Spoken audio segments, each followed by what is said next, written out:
Is Donald Trump a modern King David?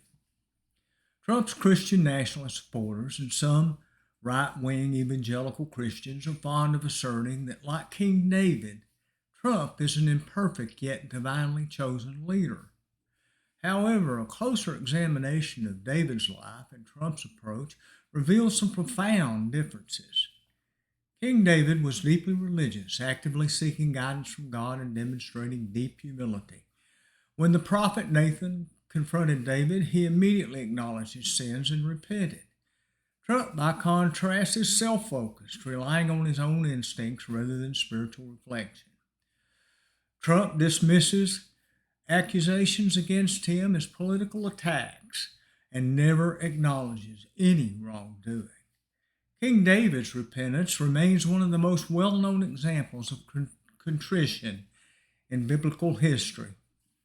After committing adultery with Bathsheba and orchestrating the death of her husband Uriah, David was confronted by the prophet Nathan and immediately acknowledged his sin. David, unlike Trump, didn't try to justify his actions or shift blame. Instead, he admitted openly, I have sinned against the Lord. 2 Samuel 12:13. He pleaded for mercy, asked for a renewed spirit, showed deep sorrow, along with a genuine desire for transformation. Again, by contrast, Trump consistently dismisses allegations against him as politically driven rather than accepting any responsibility for his words or behavior. Whether facing scrutiny over business dealings, personal conduct, or political controversies, Trump frames all criticism as an attempt to undermine him.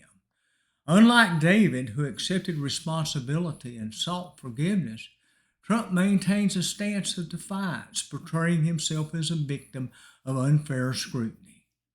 When asked if he ever asked God for forgiveness, he stated, I try not to make mistakes where I have to ask for forgiveness, adding that he prefers to correct errors himself rather than to seek divine forgiveness. Trump also remarked, I don't bring God into that picture, further underscoring his view that, unlike King David, he never feels the need to ask God for forgiveness. Thank you.